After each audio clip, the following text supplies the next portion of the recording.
everybody, welcome to The Stack. I'm Alex. I'm Justin. I am Pete. And we have 3 Newsrama Sneak Reviews for you guys today. We have Mighty Avengers number 14, Batman number 676, and Iron Man number 29. So let's kick it off with the reviews. Kick it in. Mighty Avengers number 14, part of the Secret Invasion storyline that is enfolding the Marvel Universe right now. Oh, nice. Big origami fan. I was just going to say, his swan is amazing. This comic... We were all thinking about my swan. Yeah. What'd you guys think about this issue? Focus on the Sentry. Love the Sentry. Though, so many stories about, like, man, that Sentry sure is crazy. Yeah. It seems like it's kind of like, okay, we get it, he's a little nuts. Let's kind of move past it. I like this issue. I mean, I know I've been kind of hypercritical about what Bendis is doing both in Mighty Avengers and New Avengers, which is not actually focus on the Avengers at all. Hypercritical. I've been like, I love this issue. I wish it was better. I know, that's really my criticism. damning criticism. But this issue was actually a focus on the Avengers and actually what's going on in Secret Invasion. So. Yeah, you find out a lot about things that unfold and why they did. So it's really good in that aspect. I feel like it's a good start. It gets kind of weird, like you were saying, with, hey, that crazy Sentry, he doesn't know what he's doing. I like the way they're telling the crossover, though, where they're, like, focusing on specific characters, really setting the stage, and then they're going to, like, throw it and then start to play in the Secret Invasion story. I will say this is the sort of thing that I feel like is going to work better in the Secret Invasion mega trade than it does in Individual. Mega trade! Pick up the mega trade if you can. Anyway, you guys say pick it up? Pick it up, you got to. Okay, I say wait for the mega trade. Let's move on and talk about Batman 676 kicking off the Batman R.I.P. storyline. Kicking it off. Well, it's here. Batman is dead, you guys. Totally ripped in half, and then Robin ate him. Amazing. Yeah. If by dead you mean... spoiler. Yeah, you should have said that earlier. If by dead you mean in love, then truly that is what's happening. What'd you guys think? This storyline's been teased for a while. Do you think it was worth the wait?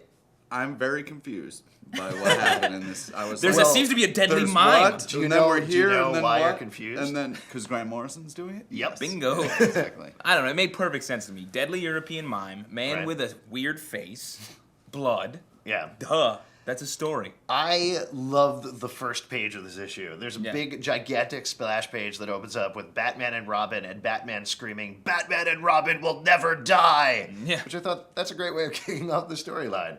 Then it goes back 6 months and gives you a little bit of the lead up. It turns into a turmoil of confusion. I liked the beginning and the end a lot better than the middle. I really liked that first page. I love the stuff at the end with the Joker. Yeah. They've been promising for a really long time that Tony Daniel does the scariest Joker ever, and I think they might be right. It could be. It's drawn well. But I agree with you in that through the rest of the issue, it's like, isn't Batman kind of happy? Boy, are we going to ruin this. It's, plus the Batmobile's new rims are very impressive. Yeah. You got the spinners with the symbol that stays still while the wheels are going. It's tricked out. I mean, the tough thing about it is it's kind of a must-read, so I can't say don't pick it up, just because Grant Morrison storylines, it's never like the first issue right out of the gate. You're like, cool. Predictable. It's very solid but confusing. You got to get it. Yeah. All right, let's move on. Talk about Iron Man number 29. What'd you guys think about this issue? Reading this issue and comparing it to Matt Fraction's Iron Man series makes this one look bad, I think. Yeah? That one, Invincible Iron Man, is so clean, smart, well-written. This one seems like it's doing the same thing, but not as well. It's more confusing. Yeah, it's like, I was like, so wait, techy. is Grant Morrison writing this? What's going on? Because this is definitely all over the place. Yeah. Oh, snap, you just gave it a compliment. What, is Grant Morrison writing this? How pleasant. Yeah. I agree with you, but just in the sense of I don't understand now, in retrospect, what the mission statement for Matt Fraction's Invincible Iron Man is. Because why would you, normally when you have 2 titles like this, it's, one of them is, Iron Man as the Playboy. Yeah. One of them is Iron Man as the agent of S.H.I.E.L.D., or director of S.H.I.E.L.D., excuse me. And that's what I thought it was, but they're both telling almost exactly the same story. They even use a similar device about, like, using drink analogies. Yeah. And it's like, we know he's a drunk. Like, exactly. And it's all future tech, and I don't know. I thought it was fine. I don't think it was the best issue I've ever read, but it did remind me a lot of Invincible Iron Man, and I just feel like there needs to be a little cleanup there. There needs to be, if you're going to have 2 titles, figure out a way of separating. And I love the way that like tech in the future is like, no, it's very small. It's even smaller than you think. Like, it's so tiny, the computers now. Yeah, Yeah, like- I was pretty disappointed. Do you guys want to see my new Mac? Yeah. Check it out. Please. It's right here. Oh my God. Where is it? Yeah. Look, Was that expensive? That was $1 billion. $3,000 on that. Sorry, I had a lot of air in my $3,000 lungs. Unbelievable. I would say not pick this up. Also known as don't. Or if you want to say it that way. Yeah. I mean, This fine. is a non-pickup. Yeah. I thought it was all right. If you're into Iron Man, I don't think it's any better or worse than Invincible If Iron you Man. like the movie, Right on one even horizon. You know it. You're sick of I'm the Iron Man. teeter-totter that never goes to one side or the other.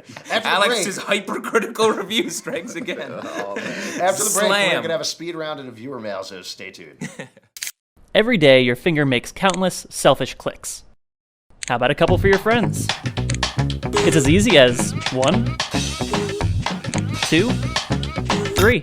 And then you can get back to whatever it was you were doing. Alex, I found your computer. Oh, thanks. Whoa! I didn't see that that coming. was fun the It's- You know what second else in I didn't Pete's see mouth. coming? The speed round. Pete, kick it off. All right, Locke Key number 4. Hold on, folks. This exciting comic is getting darker. I'm a little confused, Would a you little say? upset. Would you say that this issue blew you away? No, I wouldn't. Oh, I'd say the beginning blew me away. I'd say this has been a really amazing series. You're really starting to get a little backstory here. It's getting a little darker, a little scary. Slowing down the speed round. Serenity, Better Days number 3.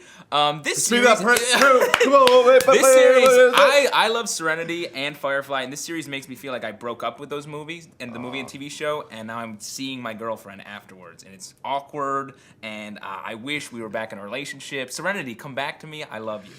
X-Men was Legacy confusing. 211. I literally keep going back and forth on this series. I liked the first issue, didn't like the second, liked the third, didn't like the fourth. I'm back on board with this issue.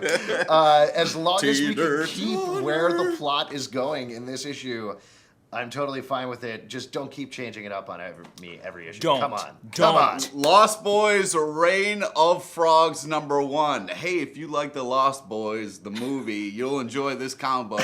It's a solid kind of vampire story with little throwouts to the movie every once in a while. It's very enjoyable, very fun, well drawn. Yeah, Lost Boys, huh? What are you, 50? Oh! No, actually, 45. that's Yeah, that came out in our youth. Thunderbolts number 120. Man, I love this series, and oh man, I have never been happier in my life to see the Green Goblin back. Holy crap, what a great issue. Pick this up. Great Spider-Man stuff. Absolutely. What? Great use of the Spider-Man Oh, right, mythology yes, for absolutely. Norman Osborn in a non-Spider-Man book. Don't We throw 'em got off a this game viewer like mail that. for you guys. Agmaster writes on the forum, Agmaster. and I remember you from Ag School, so welcome back. How do you feel about characters appearing in multiple places at once? What he's talking about, of course, is characters like Batman, Spider-Man, Wolverine, Iron Man, other characters appearing in every single title at the same time over the course of a month. So, what do you guys think about that? Thanks for explaining it. Yeah, I because know. Otherwise, I would have been I thought you meant like when I Well, sometimes this is I'm a little like technique we use where I'm explaining it to the audience, but actually explaining it to you guys. Oh, is that what technique you Now use? that was a technique where I was explaining it to the audience, but Oh, actually man. explaining it to Hey, you. let's thought you answer th- Agmaster. I thought huh? you thought we were really stupid. I feel like Thought? I'm okay with it as long as it's done well. It just sucks when it gets spread too thin, and then it's like, you know, if you're really a big fan of Batman, you feel like, oh, I gotta buy Confidential, I gotta buy this, I gotta buy that, and then it sucks. Then you get disappointed. You're like, oh man. Oh, so you're saying like if a bad story about the character comes up, it makes you feel bad about him in general? Yeah, well, it hurts, you know, your overall view of them if you're reading a book and you're not liking it. Well, Iron Man's a good example of this because in Secret Invasion he's completely depowered and is in big trouble, and then you read the Iron Man books, he's like flying around, talking about drinking, lasers. I think that's the biggest problem that I have is not necessarily characters appearing in multiple places, because fine, we know that as long as we can accept that continuity is fluid in comic books and doesn't always match up, it's not a big problem. I think the biggest problem is you can't, even if you had the best writers in the entire world, you're not going to guarantee a consistency of the character over multiple books because different writers write in different ways. Yeah.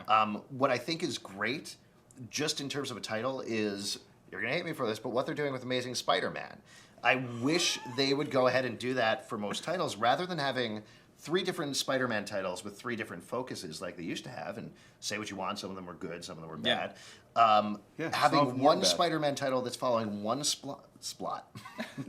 one plot just makes it so much easier to deal with, and I wish they would do that with Iron Man, the X-Men, Batman, Wolverine, everybody. But that being said, I feel like also it's nice, like Punisher and then Punisher War Journal. When one of them sucks, I'm like, Sure. oh, all right, let's hope the other one is, can save the day. Please you know? come through, Punisher. I thought you were going to make a different point there, that those have very different focuses because one's a Max title and one's a... Well, that's true as well. But On the positive side, it's nice when a series picks up some of the continuity of the other books, and I'm like, oh, this writer's really paying attention. Something like Avengers: The Initiative. Bingo. Yeah. Smart. Uh-oh. Traffic jam. Well, hold it's on, just time give us for a Traffic minute. jam. Got more cars. No, guys, it's drive time. So we're going to very quickly, we're going to go the... Yeah. I don't know, I The couldn't really Stack think of Morning anything. Crew. What do you guys think about characters appearing in multiple titles? Let us know what you think. Also, if you have a question, call us at 888-841-7549 or write into tips@pulpsecret.com, and you can comment right here below the video. And if you're ever in New York City, you can come visit us every Tuesday night at 8 p.m. at our live show, a comic book club. You can find out all the details at pulpsecret.com. We will see you guys next time. Later. We got to find that computer. So, Oh, I found it.